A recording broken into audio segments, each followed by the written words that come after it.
उद्धव आए थे और कृष्ण भगवान के आज्ञा के बाद आए थे कि जाओ वहां पे लेटर पहुंचा के आ जाओ, संदेश दे दो कि मैं जल्दी आने वाला हूँ। उद्धव पहले नंद बाबा और यशोदा मैया से मिले, जहाँ पे उन्होंने नंद बाबा और यशोदा मैया को ज्ञान देने की कोशिश करी। जब उन्होंने ज्ञान देने की कोशिश करी तो नंद बाबा और यशोदा मैया पे तो उसका असर होने नहीं वाला था, क्योंकि वो अपने बेटे को मिस कर रहे थे। और उद्धव उनको भगवान का एक्चुअल रूप बताने की कोशिश कर रहे थे कि कैसे वो परमात्मा बनकर सबके हृदय में होते हैं। आपने बस थोड़ी देर मेडिटेट करना है, ऐसे सोच रहे थे। लेकिन उन्होंने बोला अगर आप अपने हृदय में झांकोगे तो आपको कृष्ण भगवान जो है वो मिल जाएंगे। अभी सेम थिंग हुई जब गोपियों को पता चला कि कोई तो मथुरा से आया हुआ है, तो गोपियों ने उद्धव को बुला लिया वन में अलग से मिलने के लिए दोपहर को। तो वहां पे जाते ही गोपियों ने बहुत सारे प्रश्न पूछना शुरू किया उद्धव को। उद्धव जवाब भी नहीं दे पा रहा था। गोपियों को सब सब लोग अपना अपना एक पास टाइम बता रहे थे और साथ साथ पूछ रहे थे कि क्या कृष्णा हमें याद करते हैं क्या। अब इतना सब कुछ चल रहा था, तब राधा रानी, एक गोपी थी, राधा रानी, वो दूर बैठी थी और वो कुछ इंक्वायर नहीं कर रही थी। उनको कुछ नहीं पता कि उद्धव के साथ क्या बातें चल रही है बाकी गोपियों की। तो राधा रानी वहां पे भ्रमर के साथ बातें करने लगी और भ्रमर को उन्होंने काफी सारी ऐसी चीजें बताई, बोली, जो नॉर्मली कृष्ण को सामने नहीं बोलेंगी वो। लेकिन वो नाराज थी। एक तो जिससे आप खास आपका लगाव होता है, वो इंसान आपको छोड़ के चला जाता है, बिना बाय बोले चला जाता है, तो आपको थोड़ी सी नाराजगी तो हो ही जाती है। तो राधा रानी ने भ्रमर से बातें करते करते भ्रमर को बताया कि देखो, तुम अगर मेरे चरण कमल स्पर्श करने के लिए आए हो तो मत छुओ, क्योंकि मेरे चरण कमल स्पर्श करके तुम्हें कोई प्रेम भक्ति प्राप्त नहीं होगी। अभी मेरे हृदय में कृष्ण रहे नहीं है, ना ही कृष्ण के हृदय में मैं हूँ या हम सब है। कृष्ण ने हम सबको त्याग दिया है। कृष्ण मथुरा की वहां की सखियों के साथ बिजी है अभी, वहां पे आनंद ले रहे होगे। और अभी तो कृष्ण को अर्जुन सखा नाम से जाना जाता है।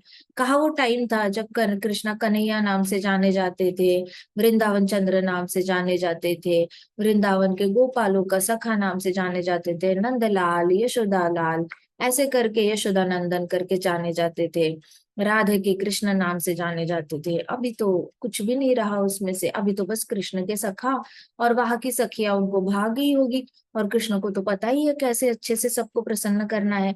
तो कृष्णा ने वहां की सखियों को भी प्रसन्न किया होगा और सखियां उसके रिटर्न में कृष्णा को प्रसन्न कर रही होगी। तो ऐसे करके राधा रानी ने कहा अब हमारा कुछ नहीं बचा। लेकिन हमारी प्रॉब्लम ये है कि हम कृष्ण के बिना जी नहीं सकते, कृष्ण की बातें किए बिना जी नहीं पाते हम लोग। तो इसलिए हम अपने आप को रोक नहीं पाते। ऐसे बोला राधा रानी ने। फिर ब्रह्मण को बोला तुम चले जाओ, तुम्हारी वजह से मैं कृष्ण के बारे में बात कर रही हूँ, नहीं तो वैसे तो मैं नहीं बात करती। फिर उन्होंने बोलना शुरू किया कि लेकिन कृष्ण ऐसे है, कृष्ण वैसे है। तो राधा रानी अपने आप को स्टॉप नहीं कर पा रही थी। There was no full stop. वो जब कृष्ण के बारे में बातें करती थी तो भ्रमर से इतनी ज्यादा बातें कर रही थी, तो उनके मन में कितना ही ज्यादा बातें चल रही होंगी कृष्णा के साथ, कृष्णा के बारे में। तो शुद्ध भक्त जो होते हैं वो अपने मन में हमेशा कृष्ण के साथ लगाव से बातें करते रहते हैं। अपने आप मन में कृष्ण के बारे में भी बातें करते रहते हैं और कृष्ण की लीलाओं का गुणगान करते रहते हैं। कैसे? अपने ही मन में कृष्ण की स्टोरीज अपने आप को ही बताते रहेंगे। ये शुद्ध भक्तों का लक्षण होता है। कंटिन्यूअस स्मरण करते रहना कृष्ण की भक्ति का। और ये कोई ऐसे मैकेनिकल प्रोसेस तो होती नहीं है, ये अपने आप होता रहता है। जब कृष्ण से लगाव इतना बढ़ जाता है तो आप कपड़े फोल्ड कर रहे हो, आप नहा रहे हो, आप कुछ किचन में कर रहे हो, आप कुछ वॉक कर रहे हो, बाहर जा रहे हो, स्कूल जा रहे हो, होमवर्क कर रहे हो, वॉक कर रहे हो, जॉगिंग के लिए गए हो, खेलने के लिए गए हो, किसी से बात कर रहे हो, तो कंटिन्यूअस वो चलता रहता है। इतना ज्यादा कृष्ण से प्रेम भाव जब हो जाता है तो आप अपने आप को रोक नहीं पाते। तो वो स्टेज जो है वो राधा रानी के आ गई थी। तो राधा रानी आंखों से आंसू उनके रुक नहीं रहे थे और वो भ्रमर के साथ बातें कर रही थी। अब जब उद्धव ये सब कुछ देख रहे थे तो उद्धव को लगा कि ये कैसी गोपी है जो कृष्ण के बारे में भ्रमर को ऐसे सारी बातें बता रही है कि कृष्ण से हमारा कोई संबंध नहीं रहा, कृष्ण के साथ हमारा संबंध प्रस्थापित था, वो हमारे साथ उनका संबंध जो है वो समाविष्ट थे हमारे साथ, अब नहीं रहे। तो ये सब कुछ सुन के ना उद्धव को थोड़ा सा अजीब लगा था कि कौन ऐसे बोलता है जो गया है, उसके बारे में तो याद करके यहाँ पे बाकी सारे लोग रो रहे हैं, लेकिन ये गोपी तो एग्जैक्ट अपोजिट बोल रही है, कृष्णा को अच्छा भी नहीं बोल रही है। वो कृष्णा के बारे में बुरा बुरा बोल रही है। ऐसे सोच के उद्धव को बड़ा ऑफेंस हुआ। ऑफेंस मतलब बुरा लगा और थोड़ा सा गुस्सा भी आया। कि ये किसकी हिम्मत है, कौन बोल सकता है पूर्ण पुरुषोत्तम भगवान के बारे में, जो सबके हृदय में विद्यमान है, जिनके हाथ में शंख चक्र गदा पद्म होता है, जो ब्लू कलर के होते हैं और सारे संसार का उद्धार करने के लिए आते हैं, धर्म की स्थापना करने के लिए आते हैं। इतने महान कृष्ण के बारे में बोलने वाली ये गोपी कौन होती है, ये इतना बड़ा अपराध कैसे कर रही है। ऐसे उद्धव सोचने लगे अपने मन में, और उनकी नजर गई। तो जब नजर गई तो उन्होंने सारा वार्तालाप उन्होंने राधा रानी के मुख से सब कुछ सुन लिया। और उसके बाद फिर आगे देखते हैं क्या हुआ।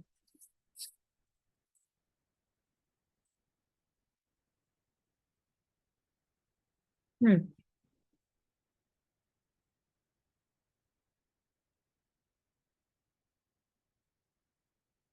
जब उद्धव ने वहां पे सुना कि भ्रमर से राधा रानी की दृष्टि से भ्रमर जब ओझल हो गया, तो राधा रानी अचानक से ऐसे बैठी थी ना, नीज पे ऐसे हाथ रख के, ऐसे करके भ्रमर से बातें कर रही थी, ऐसे करके, क्योंकि भ्रमर पाव के पास घूम रहा था।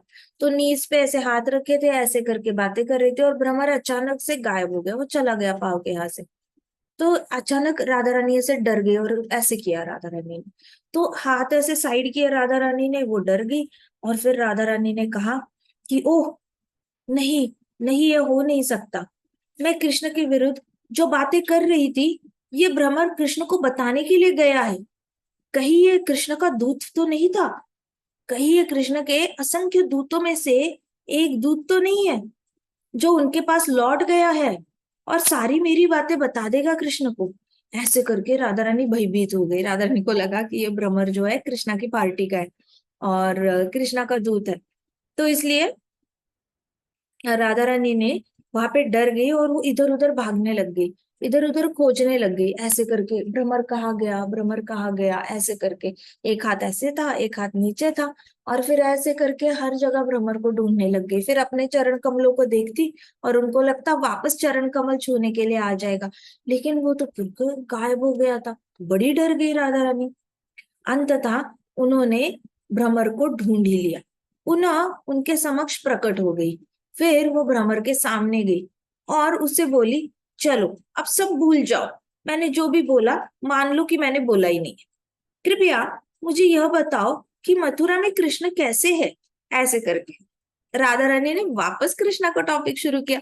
अभी अभी राधा रानी ने बोला था नहीं करनी बात, नहीं करनी बात, और उसके बाद अभी राधा रानी बोल रही है कि चलो अब तुम बताओ कि जो भी मैंने बोला है ऐसे समझो हुआ ही नहीं कुछ, मैंने कुछ बोला ही नहीं, और तुम बताओ कृष्ण मथुरा में कैसे है। तो उसने पूरी तरह भरोसा कर लिया था कि कृष्ण का ही दूत है ये। तो राधा रानी ने कहा, क्या कृष्ण अभी भी वृंदावन के अपने भक्तों को याद करते हैं भ्रमर। ऐसे करके भ्रमर से पूछा। अब वो खड़ी थी और भ्रमर आसपास ही बू बू बू करके घूम रहा था। तो वो कभी ऐसे बोलती, क्या कृष्णा अभी भी वृंदावन वासियों को याद करते हैं। ऐसे करके तो राधा रानी की जो आंखें होती है ना, वो कभी स्टेबल नहीं होती, तो वो ऐसे ऐसे ऐसे ऐसे देखती थी, हमेशा आईबॉल्स जो है वो हिलते रहते। तो वो भ्रमर की डायरेक्शन में ऐसे ऐसे ऐसे करके, क्या कृष्णा अभी भी वृंदावन में हमारे बारे में याद करते हैं। ऐसे करके राधा रानी ने भ्रमर से पूछा। तो अभी उद्धव खड़े हो गए थे, पहले तो उद्धव बैठे थे जहां पे गोपियों ने बिठाया था। उद्धव फिर खड़े हो गए देखने के लिए कि ओ अब सच्चाई बाहर आई। पहले जो बोला जा रहा था वो रूठ के बोला जा रहा था, इसका मतलब ज्यादा गहरी दोस्ती है, इसलिए हक से रूठा जा रहा है। अभी अभी पता चला कि इसके अंदर तो कुछ और ही था, वो तो ऊपर से दिखाने वाला गुस्सा था। अब पता चला कि अंदर से तो बहुत मिस कर रही है ये गोपी कृष्णा को। तो उद्धव ऐसे उठ के एकदम कुतूहल से ऐसे उठ के ऐसे प्रसन्न होकर खड़े होके ऐसे राधा रानी को स्माइल करके देखने लग गए। फिर राधा रानी ऐसे करके भ्रमर से बात करी, ये देख के उनको बड़ा ऐसे लगा कि अरे बड़ी भोली भाली गोपी है ये तो कृष्णा को इतना मिस करती है कि भ्रमर से पूछ रही है। भ्रमर भी कोई वस्तु है भला जिसको पूछा जाता है। भ्रमर कोई ऐसा जीवात्मा है जो बात कर सकता है, और राधा रानी भ्रमर को पूछ रही है।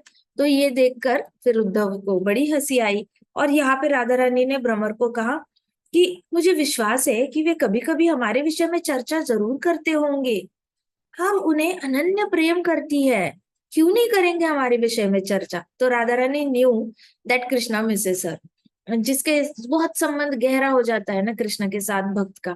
तो भक्त को पता होता है कि कृष्ण उसको कितने याद करते हैं, बहुत ज्यादा याद करते हैं। और भक्त को पता होता है कृष्णा भी उनको कहाँ बुला रहे हैं, कहाँ जाना चाहिए कृष्ण से मिलने के लिए। तो बहुत सारे भक्तों ने अपनी इसमें अनुभव में बताया गया है, बहुत सारे भक्त शेयर करते हैं, कहते हैं कि कृष्ण ने हमें वहां पे बुलाया, वहां पे बुलाया। माधवेंद्रपुरी का एग्जाम्पल ले लो, माधवेंद्रपुरी को कृष्णा ने बुलाया था कहीं पे, भक्ति विनोद ठाकुर जी को बुलाया था। तो सारे भक्तों को कभी ना कभी एक्सपीरियंस आ ही जाता है, कृष्णा हर जगह कहीं ना कहीं बुलाते रहते हैं भक्तों को। तो राधा रानी को पता था कि कृष्णा उनको बड़े मिस करते हैं, और उन्होंने कहा, राधा रानी ने, राधा रानी वॉज ओनली गोपी जिसने भ्रमर को कहा कि मुझे पता है कृष्णा हमें जरूर याद करते होंगे। बाकी गोपियां कह रही थी पक्का, क्या वो पूछते हैं, क्या वो पूछते हैं, क्या हमें याद करते हैं? वो देवर जस्ट आस्किंग क्वेश्चंस, और वो डाउटफुल थी।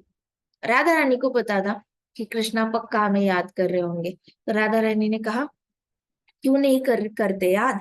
आखिर हम उनसे अनन्य प्रेम जो करती है, अनन्य मतलब बिल्कुल ही अनोखा प्रेम, अनोखा प्रेम मतलब जो बाकी जगत के लोग करते हैं उनसे अलग प्रेम। अलग कैसे? जो कंटिन्यूअसली कृष्ण की सेवा में कार्यरत रहती है, और कोई भी काम करने से उनको शर्म नहीं आती। उनको अगर चरणों की धूल निकाल के कृष्णा पे मस्तक पे लगानी है तो भी वो दे देंगी, वो मना नहीं करेंगी। ऐसी सखिया है सारी गोपियां और राधा रानी, उनको कृष्ण की सेवा करने के लिए आप कोई भी सेवा दे दो वो खुशी खुशी कर लेंगी। कभी उनके मुख पे नो ये वर्ड नहीं आएगा। So that is the highest qualification of Radha Rani and gopis. तो राधा रानी ने कहा, हम उनसे अनन्य प्रेम जो करती है, क्या कृष्ण के यहाँ लौट आने और अपनी भुजाओं द्वारा हमें आलिंगन करने की कोई संभावना है? ऐसे करके भ्रमर से पूछा कि क्या कृष्णा आएंगे, हमें हक करेंगे हम सबको यहाँ पे, सारे अपने दोस्तों को? क्या ऐसी कोई पॉसिबिलिटी है कृष्णा के वापस आने की, जहाँ पे कृष्णा पहले जैसे आएंगे और हम सब सारे दोस्त इकट्ठे खेलेंगे? ऐसे करके राधा रानी ने भ्रमर से पूछा। तो उद्धव जी समीप जाके खड़े थे, आए हुए, और उन्होंने राधा रानी को भ्रमर से कृष्ण के बारे में चर्चा करते हुए संपूर्ण तरह सुन लिया, जैसे वे कृष्ण के लिए पूरी तरह ओत प्रोत हो गई थी। तो उद्धव को अभी राधा रानी का भाव समझ में आया। जब वो राधा रानी के समीप जाके खड़े हुए, साइड में जाके खड़े हुए, और उनको लगा कि क्या सच में भ्रमर से बातें कर रही है या अपने आप से बातें कर रही है। पास जाके खड़े हुए और देखा, तब उनको पता चला कि अरे ये तो सच्चा भाव है, ये तो रियल में ही भ्रमर से बातें करने लगी है, और सारी अपनी मन की बातें निकाल के भ्रमर के साथ शेयर कर रही है। तो उद्धव ने सोचा कि यह कितना अद्भुत है कि गोपियां कृष्ण से इतना प्रेम करती है कि वे सतत उनका स्मरण करती रहती है। उनको विश्वास ही नहीं हो रहा था कि ये कितना डिवाइन डिवाइन क्वालिटी है। हमेशा ही याद करती रहती है कृष्ण को, कभी भी उनको भूलती नहीं है। कितना, और ऐसे भी नहीं कि याद करती है तो डर से याद कर रही है, तो प्रेम से याद कर रही है। कंस तो फिर भी डर डर के याद करता था, ईर्ष्या से याद करता था, प्लानिंग एंड प्लॉटिंग करने के लिए याद करता था, कंस भी याद करता था। लेकिन गोपियां कितनी उच्च भक्त है, प्रेम से याद करती है कृष्णा को, बहुत ज्यादा प्रेम से याद करती है। कहीं पे भी उनके हृदय में कृष्णा के लिए ईर्ष्या ही नहीं है, कृष्णा के लिए कोई जेलसी नहीं है। तो इस तरीके से उद्धव को बहुत ही ज्यादा अद्भुत लगा कि इनका प्रेम काफी शुद्ध है। वो ऊपर से भले कोई भी रस दिखाए, कोई भी भाव दिखाए, ऊपर ऊपर से कुछ भी बोल सकती है कृष्णा के लिए, लेकिन deep inside the heart they love Krishna a lot. तो उद्धव ने जोर से कहा, अरे गोपियों, आप सब पूर्ण पुरुषोत्तम भगवान की महान भक्त हो। मैं आप सबके लिए भगवान श्री कृष्ण का एक संदेश पत्र लाया हूँ। ऐसे बोला, और उद्धव ने हल्के से अपनी धोती की यहाँ पे छुपा के रखा था वो लेटर एनवलप, वो एनवलप निकालकर ऐसे किया और ऐसे ऐसे ऐसे हिलाने लग गए, और ऐसे ऐसे करके, मैं आपके लिए श्री कृष्ण का संदेश लाया हूँ, आप बड़े महान भक्त हो श्री कृष्ण के, ऐसे बोला।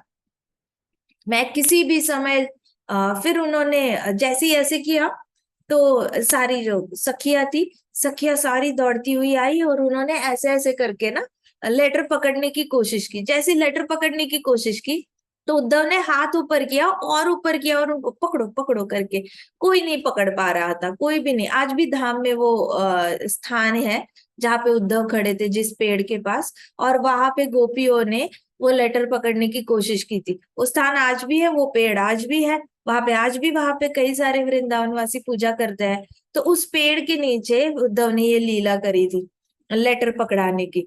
तो ये सारे भागते हुए आए, हमें दो हमें दो, हमें पढ़ना है हमें पढ़ना है। उद्धव को पता था अगर एक भी गोपी के हाथ में मिला तो सारी गोपियों ने छीन छीन के ना वो लेटर सारा फाड़ के सारे छोटे छोटे टुकड़े करके एक एक टुकड़ा पढ़ना है। ये सब लोग इतने ज्यादा कृष्ण से ये थे, व्याकुल हो उठे थे कृष्ण ने क्या लिखा है वो सुनने के लिए। They would have definitely torn the paper into multiple pieces. तो उसने दिया नहीं, उद्धव ने नहीं दिया और ऊपर ही हाथ करके ऐसे ऐसे करने लग गए। फिर वहां से एक गोपी बोली, अच्छा आप ही पढ़ के दिखाओ, अगर आपको देना नहीं है लेटर तो आप ही पढ़ के दिखाओ, ऐसे बोला। तो उद्धव ने फिर पढ़ना शुरू किया। उद्धव ने पढ़ा, कृष्ण का लेटर है, ठीक है, कृष्ण ने लेटर लिखा है। कृष्ण ने लिखा था, मैं किसी भी समय तुम लोगों से दूर नहीं रहा हूं। प्रिय गोपियों, मेरी प्रिय सखियों, तुम सब जीवन के प्रारंभ से मुझसे प्रेम करती हो, और चूंकि तुम लोग सदा मेरा स्मरण करती हो, मैं सदा तुम्हारे हृदय में वास करता हूँ। तो कृष्णा ने कहा सारी गोपियों को लेटर में कि आप जब से छोटे हो ना, तब से आप सब लोग मुझसे बहुत प्रेम करते हो। ये सच है, 4 साल की उम्र में गोपियों ने कात्यायनी व्रत किया था, मन में ये रख के कि कृष्ण उनको पति के रूप में मिले, 4 साल की उम्र में। तो इतने बचपन से वो कृष्ण से लगाव रखती थी।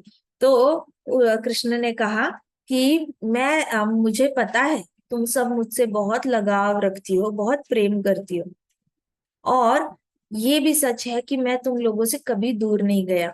तो इसके ऊपर रूप गोस्वामी जी ने बहुत अच्छी टिप्पणी की है। रूप गोस्वामी जी कहते हैं कि जब कृष्णा ने ये लिखा तो कृष्णा ने ये झूठ नहीं लिखा था, ये एक्चुअल में सच था। मैं किसी भी समय तुम लोगों से दूर नहीं गया हूँ का मतलब कृष्णा वृंदावन छोड़ के कभी गए ही नहीं थे।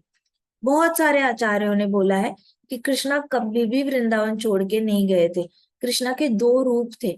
जब देवकी नंदन, जब वसुदेव का जो बेटे थे और देवकी के जो बेटे थे, देवकी नंदन मथुरा से वृंदावन आए थे, तो यहाँ पे यशोदा नंदन जो बेटा था यशोदा मैया का, और देवकी नंदन का जो बेटा था, वो दोनों बेटे एक दूसरे के साइड पे रखे गए थे। एक्चुअली यशोदा मैया को दो बच्चे हुए थे, एक बेटी हुई थी और एक बेटा हुआ था। यशोदा मैया बड़ी गोरी थी, तो जो बेटा पैदा हुआ था वो गोरा गोरा था, और देवकी और वसुदेव थोड़े से सांवले थे, तो उनका बेटा था वो थोड़ा सा सांवला था। अभी हुआ क्या, जैसे ही वसुदेव जो बेटा लाए थे वृंदावन, और यशोदा मैया के साइड में वो बच्चा रखा और बेटी उठाने के लिए गए ये नंद बाबा, तो ये दो बच्चे जो थे, एक यशोदा नंदन और एक देवकी नंदन, तो ये दोनों बेटे जो है उन्होंने एक दूसरे को देखा और दोनों बॉडीज एक हो गई। इस तरीके से सांवला रंग और यशोदा मैया के बेटे का गोरा रंग, ये दोनों रंग मिक्स होकर श्याम रंग बन गए थे। और कृष्णा फिर श्याम रंग में यशोदा मैया के साइड में मिले थे। सो यशोदा मैया वॉज नॉट सरप्राइज टू सी कि उनको बेटा हुआ है। ऐसा हुआ नहीं था कि उनको बिल्कुल ही मतलब पता ही नहीं था बेटा हुआ है, उनको पता था उनको बेटा हुआ है, बस उसमें एक बेटा ऐड हो गया था। तो देवकी नंदन कृष्ण जो थे, जब धाम से वापस जा रहे थे मथुरा कंस को मारने के लिए, तो इन ये बेटे के रूप में से जो यशोदा नंदन था वो पीछे रह गया, लेकिन वो अदृश्य रूप में रहा ताकि वो गांव वालों को प्रोटेक्ट कर पाए। लेकिन अदृश्य रूप में वो प्रोटेक्ट करते थे सबको, और देवकी नंदन जो था वो धाम छोड़ के चला गया था। अब होता क्या था कि ये यशोदा नंदन जो था, कृष्ण जो थे, वो गोपियों को दर्शन तो देते थे, राधा रानी को भी दर्शन देते थे, लेकिन प्रॉब्लम तो ये है कि इनको भरोसा नहीं होता था, क्योंकि इनको लगता था हेलुसिनेशन हो रहा है। उनको ऐसे लगता था कि मुझे तो कृष्ण हर जगह दिखाई देते हैं, मैं घर में जाती हूँ तो कृष्ण दिखते हैं, वन में आती हूँ तो कृष्ण दिखते हैं, पानी भरने जाती हूँ तो कृष्ण दिखते हैं, मैं जहां जाऊं वहां पे कृष्ण दिखते हैं। तो उनको लगता था ये तो सपना है, ये तो मेरे माइंड में कंटिन्यूअसली मैं कृष्ण के बारे में सोचती हूँ, इसलिए मुझे कृष्णा दिख रहा है। उनको विश्वास ही नहीं होता था वो कृष्ण है। और कृष्ण भी कहीं दिखते थे अदृश्य हो जाते थे, दिखते थे अदृश्य हो जाते थे। तो उनको लगता था नहीं नहीं, पूरा गांव जानता है कि कृष्णा मथुरा गए हैं, वहां पे ये लीला चल रही है, वो लीला चल रही है, अब इसको मारा, अब उसको मारा। तो उनको भरोसा ही नहीं होता था कि कृष्ण उनके आसपास है। तो जो कृष्णा ने, देवकी नंदन कृष्ण ने जो लिखा था ना लेटर में, वास्तव में मैं आप लोगों से कभी दूर गया ही नहीं, मैं हमेशा तुम्हारे पास रहता हूँ। तो इसका मतलब उद्धव ने कैसे निकाला? उद्धव ने सोचा हाँ, भगवान कह रहे हैं मैं हमेशा आपके पास रहता हूँ, मैं आपके हृदय में ही रहता हूँ परमात्मा बनकर। तो भगवान क्षीरोदाक्ष विष्णु की बात कर रहे हैं। ये अर्थ जो है वो उद्धव ने लगाया। गोपियों ने लगाया कि अच्छा कृष्णा ऐसे ही बोल रहे हैं, मैं हमेशा तुम्हारे पास रहता हूँ, मतलब कृष्णा कहना चाहते हैं कि वो हमारे हमेशा स्मृति में रहते हैं, हम हमेशा याद करते हैं ना कृष्णा को। तो हमारे हेड में है कृष्णा, और हमारे हृदय में है, और हम सोचते रहते हैं कृष्ण के बारे में। तो कृष्णा कह रहे हैं कि मैं हमेशा आपकी स्मृति में रहता हूँ, ऐसा गोपियों ने मिस इंटरप्रेट किया। लेकिन रूपा गोस्वामी जी कहते कृष्णा अकेले जानते थे कि वो एक्चुअल में धाम छोड़ के नहीं गए हैं, यशोदा नंदन बनकर अभी भी धाम में ही है। हर रोज गोपियों के साइड बाय साइड ही होते हैं, राधा रानी के साइड ही होते हैं। और देवकी नंदन कृष्ण जो है वहां पे सबको मारे जा रहे हैं, लीला करे जा रहे हैं, कभी गुरुकुल जा रहे हैं, कभी कंस को मार रहे हैं, कभी इसको कभी उसको मार रहे हैं। तो Krishna only knew the meaning of the letter. तो एक लाइन है बस कि मैं किसी भी समय तुम लोगों से दूर नहीं रहा हूं। ये लाइन के कई सारे अर्थ कई सारे लोगों ने निकाले फिर। नंद बाबा और यशोदा मैया ने अलग से निकाला, इसने अलग से निकाला, गोपियों ने अलग से निकाला, राधा रानी ने अलग से निकाला। ओरिजिनल अर्थ सिर्फ कृष्ण को पता था। तो कृष्ण ने कहा कि मेरी प्रिय सखियों, तुम सब जीवन के प्रारंभ से ही मुझसे बहुत अत्यंत प्रेम करती हो, क्योंकि तुम हमेशा मेरा स्मरण करती हो, मैं सदा तुम्हारे हृदय में वास करता हूँ। तो कृष्णा यहाँ पे अभी उद्धव ने इसका मतलब क्या लिया? मैं सदा तुम्हारे हृदय में वास करता हूँ। उद्धव ने सोचा कि यह ज्ञान योग है, कृष्णा परमात्मा बनकर हृदय में है। लेकिन गोपियों को पता था कृष्णा हृदय में कैसे वास करते हैं। जब भी कृष्णा सामने दिखते थे तो इनको हृदय में ही कृष्णा के लिए फीलिंग्स आती थी, और जब कृष्णा नहीं दिखते थे तो पेन भी उनको होता था, तो हृदय में ही होता था। ऐसे लगता था छाती पे कोई अंदर से सुई से कोई ऐसे वार कर रहा है, सुई से वार करते हैं ना, सुई ऐसे लगाते हैं, नीडल लगाते हैं, तो प्रिकिंग पेन होता है, वैसा पेन होता था। तो ये जो प्रेम भाव था इनको, गोपियों को और राधा रानी को, और जब कृष्णा बिना बाय बोले हुए गए थे तो बिल्कुल ही इनका हृदय टूट गया था। तो कृष्णा ने अलग तरीके से ही बताया था लेटर में कि मैं सदा तुम्हारे हृदय में रहता हूँ, का मतलब है कि आपको शुद्ध प्रेम है मुझसे, तो मुझे पता है मैं हमेशा आपके हार्ट में रहता हूँ। लेकिन उद्धव ने अलग से ले लिया। गोपियां समझ गई कृष्णा क्या बोलना चाहते हैं, राधा रानी समझ गई क्या बोलना चाहते हैं, कृष्ण समझ गए वो क्या बोलना चाहते हैं। लेकिन उद्धव ज्ञानी था, तो उसने मिसअंडरस्टैंड कर लिया, उसने सोचा ये क्षीरोदाक्षय विष्णु की बात हो रही है, परमात्मा की बात हो रही है। तो गोपियां वास्तव में कृष्ण के विरह में व्याकुल थी, और उनके संदेश से उन्हें कुछ सांत्वना प्राप्त हुई थी। एक गोपी कहने लगी, हे प्रिय उद्धव, हम सदा कृष्ण के यहाँ लौट आने की प्रार्थना करती रहती है, कृष्ण के साथ व्यतीत किए दिनों का हम सदा स्मरण भी करती है। वृंदावन नदियों वनों और गायों से भरी धरती है, हम सदा वंशी की ध्वनि सुनती रहती है। देखो इन्होंने क्या कहा, प्रिय उद्धव, हम हमेशा कृष्ण के आने का वेट करते हैं। तो ये लोग क्या करते थे, गांव के बॉर्डर पे जाते थे, हर रोज शाम को जब वापस आते थे कुछ बेच कर वगैरह, गांव के बॉर्डर पे वेट करते थे कृष्णा के आने का, सनसेट होने तक। तो हमेशा वेट करते थे। फिर जब भी वेट करते थे कृष्णा की लीलाओं की बातें करते थे और याद करते रहते थे। फिर उन्होंने कहा, जब हम वन में आते हैं तो हमें कृष्णा की बंसी सुनाई देती है, और हमें सच में लगता है कि कृष्णा आ गए। तो यशोदानंदन कृष्ण जो थे वो क्या करते थे, हमेशा बांसुरी बजाकर सारी गोपियों को शाम को फिर वन में बुलाते थे। तो ये इन सबको लगता था कृष्ण आ गए, कृष्ण आ गए, ये अपने आप को रोक नहीं पाती थी। आती थी तो उनको दिखते नहीं थे, यशोदानंदन दिखते नहीं थे, तो उनको लगता था कि उनको बस ध्वनि सुनाई दे रही है, एक्चुअल में कोई भी बांसुरी नहीं बजा रहा है। उनको ऐसा लगता था उनके मन में ही ये खेल चल रहे हैं। तो गोपियों ने कहा कि कृष्ण और उनके बड़े भाई बलराम जी ने सदा ही इन सुंदर स्थानों पर हमारे साथ बहुत लीलाएं की है। आदि गोपियां कृष्णा की थी, आदि गोपियां बलराम जी की थी, तो बहुत सारी लीलाएं की थी। तो उन्होंने कहा कि हमारे साथ बहुत सारी लीलाएं की है दोनों भाइयों ने। वृंदावन की प्रत्येक वस्तु हमें कृष्ण और बलराम जी का स्मरण दिलाती है। श्री भगवान के चरण चिन्ह अभी भी धरती पर विद्यमान है, किंतु ये सभी बातें कृष्ण को वृंदावन लौटाने में सहायक नहीं हो सकती ना। तो गोपियों ने कहा कि लेकिन ये सारी चीजें तो हमें अच्छी लगती है कृष्णा की, जो पत्थर पे उनके चरण चिन्ह हैं, उसके बाद उनकी बांसुरी है, ये सब कुछ चीजें हमें अच्छी लगती है। कृष्णा को थोड़ी ना अपनी चीजों से लगाव है।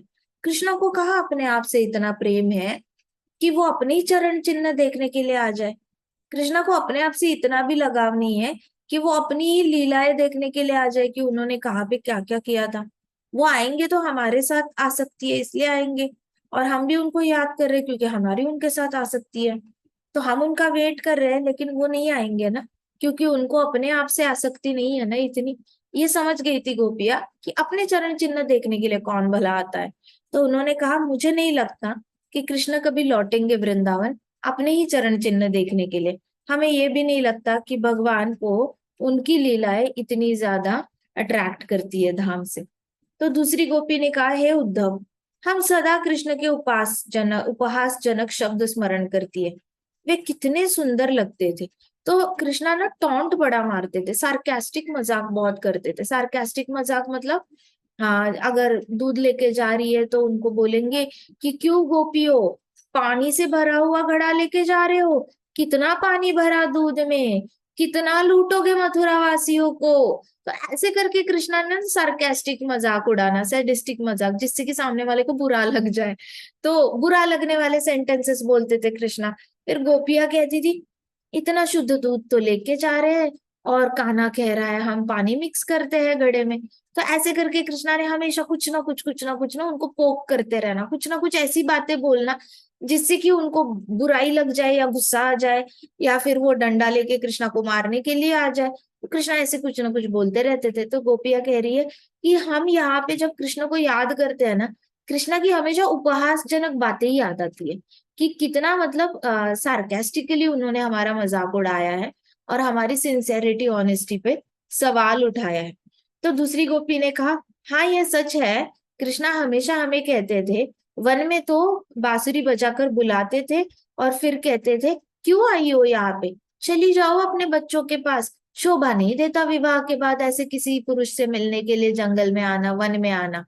तो ऐसे करके कृष्णा पहले तो बांसुरी बजाकर, विरह की धुन बजाकर सबको बुला लेते थे, और सब आती थी तो मुंह पे ही उनका इंसल्ट कर देते थे। उनको कहते थे, जाओ अभी, ये शोभा देता है आप ऐसे काम कर रहे हो, आपके घर वालों को पता चल गया तो आपके घर वालों की क्या इज्जत रह जाएगी गांव वालों के सामने। ऐसे करके बहुत बोलते थे। तो मजाक करने में तो कृष्णा मतलब he always said something that he never meant. तो वैसे ही इनका रिश्ता ही ऐसा है, गोपियों का, कृष्ण का, राधा रानी का रिश्ता ही ऐसा है कि हमेशा एक दूसरे को ऐसे बोलते हैं जिसमें उनका भरोसा है, वो मीन नहीं करते, मतलब उनका वो भाव नहीं है, एक्चुअल में सीरियसली नहीं बोलते वो ऐसे ही बोलते हैं सामने वाले को बस मजाक उड़ाने के लिए। अब सामने वाला भी समझ जाता है ये मजाक है, वो भी ऑफेंड नहीं होते। कृष्णा कुछ बोलना, गोपियों ने इतना ज्यादा सीरियसली नहीं लेना, गोपियों ने कुछ बोलना कृष्णा को, कृष्णा ने ज्यादा सीरियसली नहीं लेना। तो ऐसा मजाकिया वाला इनका जो है वो रिश्ता था।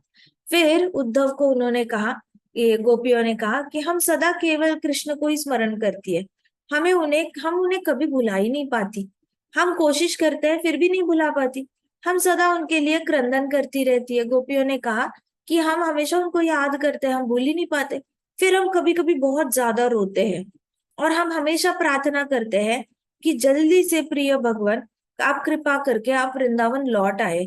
आप वृंदावन के, आपके बिना वृंदावन बिल्कुल सूना सूना है। कृष्णा चले गए थे धाम से तो बहुत शांत हो गया था धाम, हमेशा ऐसे हंसी मजाक, शोर शराबा और कुछ ना कुछ हैपनिंग रहता ही था, इसको मारा उसको मारा, ऐसे हुआ वैसे हुआ, कुछ ना कुछ गॉसिप तो हमेशा ही चलती थी कृष्णा की लीला की। कृष्णा चले गए तो ऑब्जेक्ट ऑफ अट्रैक्शन ही चले गए, अब तो कुछ होता ही नहीं था, धाम एकदम सुनसान हो गया था। सब लोग अपना काम तो कर रहे हैं, लेकिन शोर नहीं मच रहा, किसी के पास कोई टॉपिक नहीं है बात करने के लिए, नई चीज क्या हुई ऐसे करके। तो गोपियों ने कहा कि हम हमेशा सदैव प्रार्थना करती है कि कृष्णा वापस लौट के आ जाए, क्योंकि उनके बिना धाम बिल्कुल अकेला हो गया है और हम बहुत व्याकुल है कृष्ण से मिलने के लिए। अब गोपियां कृष्ण के विरह में इतनी दुखी थी कि वो रोने लगी। तो उद्धव ने कहा, गोपियों अपनी आंखें बंद करो और कृष्ण के अद्भुत बाल लीला का स्मरण करो। उद्धव चला गया मेडिटेशन जोन में। उद्धव ने कहा कि आंखें बंद करो और कृष्ण की बाल लीला को याद करो। मैं तुम्हें कृष्ण की कुछ लीलाएं सुनाऊंगा। मुझे विश्वास है कि वह तुम्हें सब स्मरण होगा। जब हम कृष्ण की चर्चा कर रहे होंगे, हमें कृष्ण का स्मरण होगा और उस समय कृष्ण हमारे मध्य उपस्थित हो जाएंगे। तो उद्धव ने क्या किया ना, रात को नंद बाबा से सुना था कृष्णा की बाल लीला है। अभी उद्धव को लगा, अरे this is a good method, Krishna की लीलाएं याद करो, आंखें बंद करके लीलाएं याद करो। तो उद्धव हमेशा ज्ञान योग और ध्यान योग में फंसे रहते थे। सोचते रहते थे मेथड्स की कैसे कृष्णा से भक्ति बढ़ाई जाए, कैसे कृष्णा से मतलब लगाव बढ़ाया जाए, सरेंडर बढ़ाया जाए और पूर्ण शरणागति बढ़ाई जाए। तो उद्धव ने क्या किया, गोपियों को बोला, हे गोपियों, ऐसे लोटस पोजीशन में बैठ जाओ, ऐसे करो, आंखें बंद करो, मैं आपको गाइड करूंगा, कृष्णा की बाल लीला को याद करो। और अच्छा, नहीं आ रही, किसी को भी आवाज नहीं आ रही क्या? नहीं आ रही आवाज? आवाज आ रही है?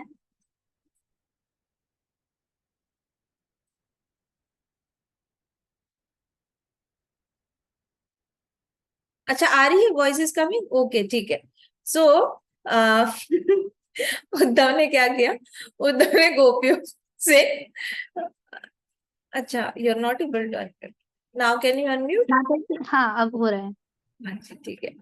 सो उद्धव ने क्या किया, सारी गोपियों को बोला बैठ जाओ, आंखें बंद करो और मैं आपको गाइडेड मेडिटेशन कराऊंगा मैं बताऊंगा कृष्णा की बाल लीला। मैं जो जो बताऊंगा वो आप याद करना और याद करोगे तो कृष्णा सामने आके खड़े हो जाएंगे। तो he was just talking about, आपको फिर से लॉग इन करना पड़ेगा सही।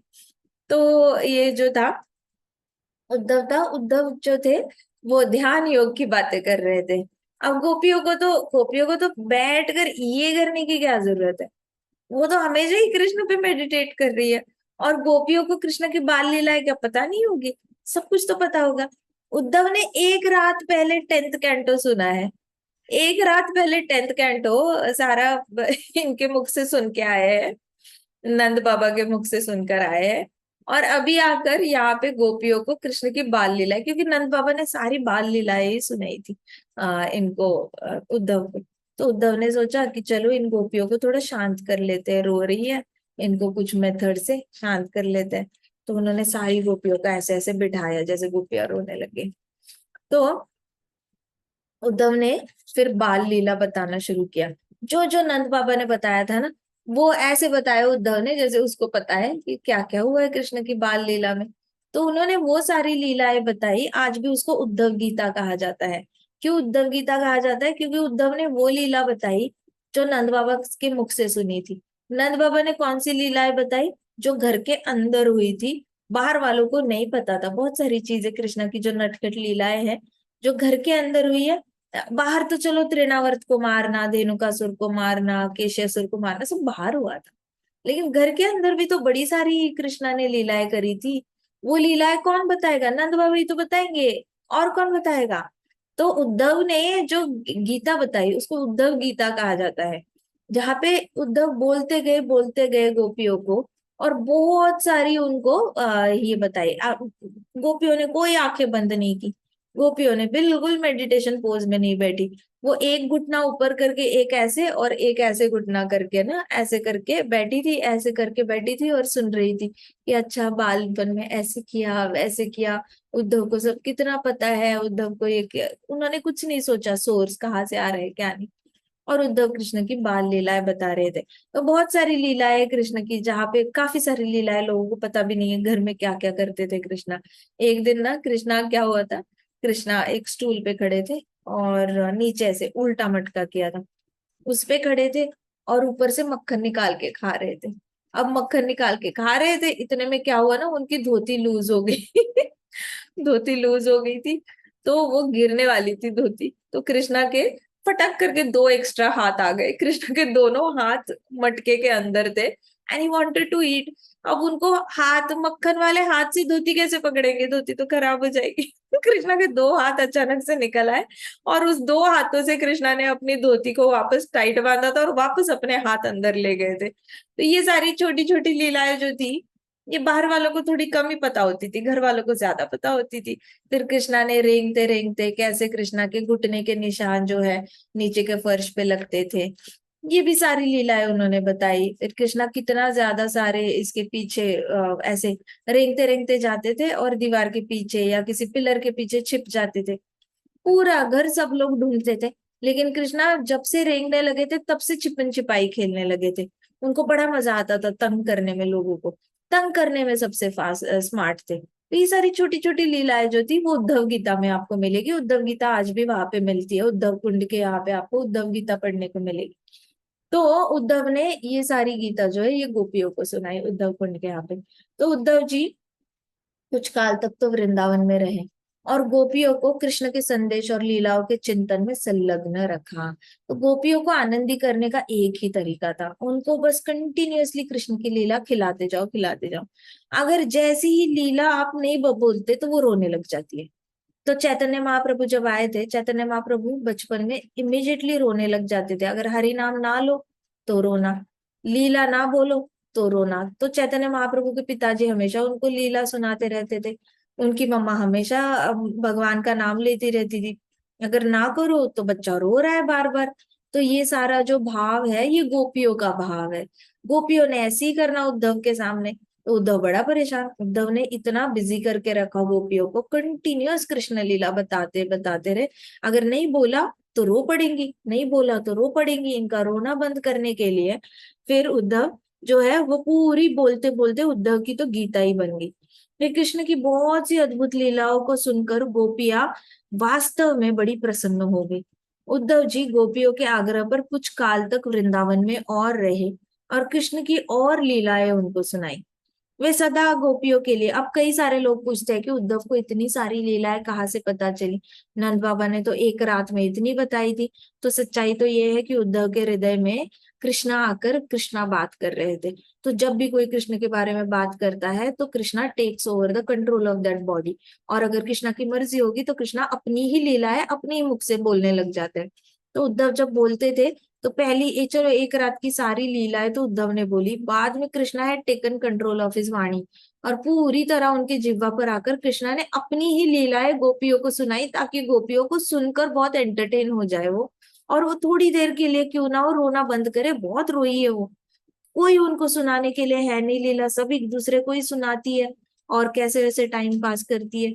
लेकिन यहाँ पे अभी उद्धव के मुख में जाकर कृष्णा ही अपनी लीलाएं सुना रहे थे। ये रूप गोस्वामी जी बताते हैं अपनी टिप्पणी में।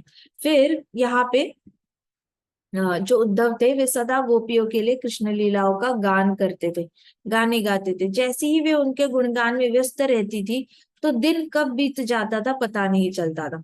उद्धव जी के लिए वृंदावन के वनों के समीप यमुना के किनारे गोवर्धन पर्वत और गुफाओं में कृष्ण के विषय में चर्चा सरल होती थी। तो उद्धव ने कौन सा एरिया सिलेक्ट किया था? आपने कुसुम सरोवर सुना है? वृंदावन का कुसुम सरोवर देखा होगा ना, उद्धव का वो फेवरेट स्पॉट था उद्धव का।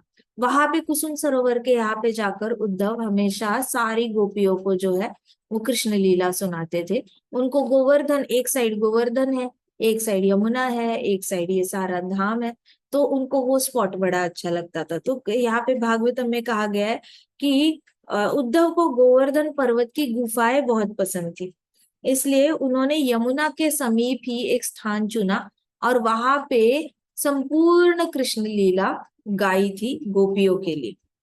और जब उद्धव गाते थे तो बड़े सुरीले आवाज में गाते थे। तो उद्धव ने लीला कोई स्टोरी फॉर्म में नहीं बताई थी, गाते गाते बताई थी। जैसे लव कुश ने श्री राम जी की कथा पूरी तरह रामायण पोएटिक फॉर्म में गाई थी ना, वैसे उद्धव ने कृष्ण की लीलाएं पोएटिक फॉर्म में गाई थी।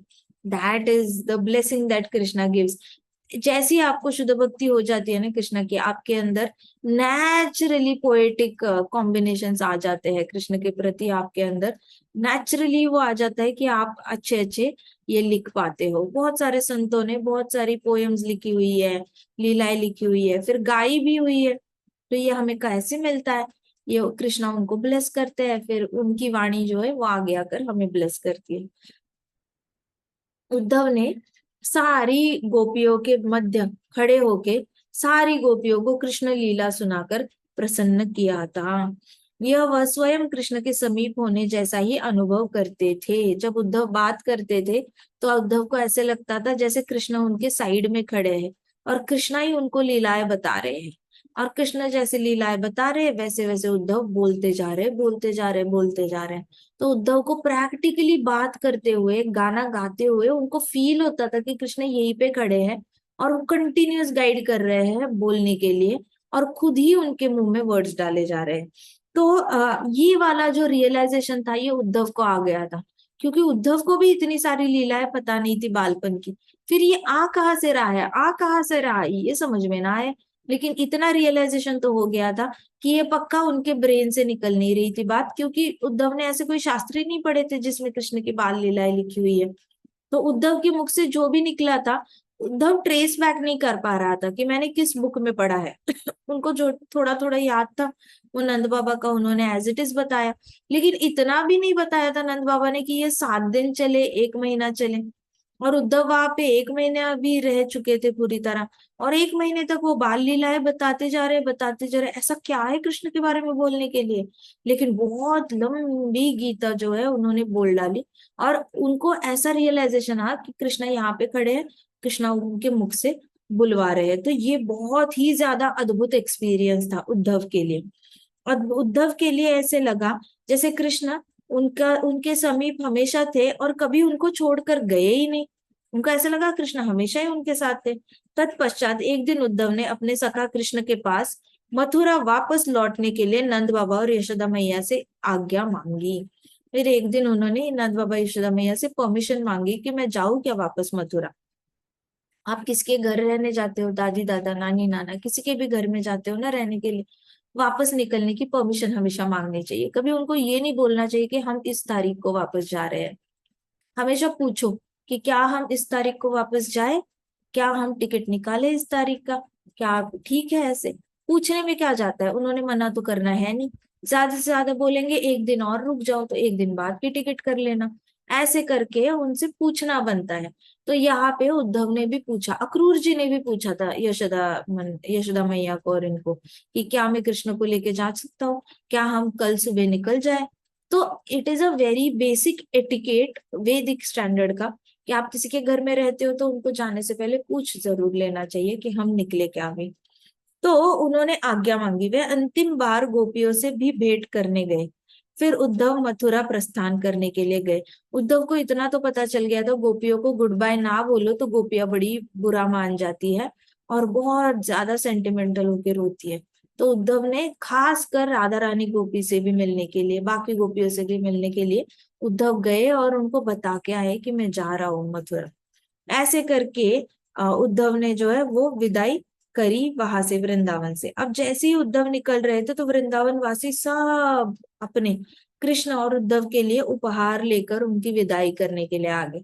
तो जाते जाते उद्धव का रथ जो है वृंदावन वासियों के गिफ्ट से भर चुका था, उपहार से भर चुका था।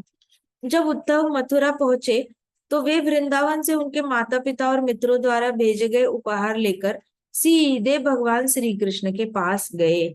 उन्होंने बताया कि वहां सब उनसे कितना अधिक प्रेम करते हैं और सदा उनका स्मरण करते हैं। अब उद्धव पे रंग चढ़ चुका था गोपियों का, भले ही उद्धव बात कर रहे थे इतने दिनों से गोपियों के साथ, कृष्णा की लीला की बात हो रही थी, लेकिन गोपियों के हृदय में जो भाव था ना वो ट्रांसफर हो चुका था ऑलरेडी। तो जितना लगाव था गोपियों को कृष्ण के साथ, राधा रानी को कृष्ण के साथ, नंद बाबा और यशोदा मैया को जितना लगाव था ना, वो इंटेंस लगाव जो है ना वो उद्धव फील कर रहे थे कृष्णा के लिए। तो मथुरा से वृंदावन से मथुरा जाते जाते कितनी बार तो उद्धव ने अपना ही घोड़ा बहुत फास्ट हाँका था, इतना ज्यादा कि मैं कब मिलूंगा कृष्ण से, मैं कब मिलूंगा। उनको ये भी नहीं पता था कि मैंने मिलकर करना क्या है, लेकिन उनका इतना ही था कि मैं कब कृष्ण से मिलूंगा, मैं कब कृष्ण को देखूंगा। तो उद्धव यहाँ से मथुरा से वृंदावन जाते जाते तो एक ज्ञानी गया था, लेकिन वृंदावन से लौटा तो एक भक्त लौटा था।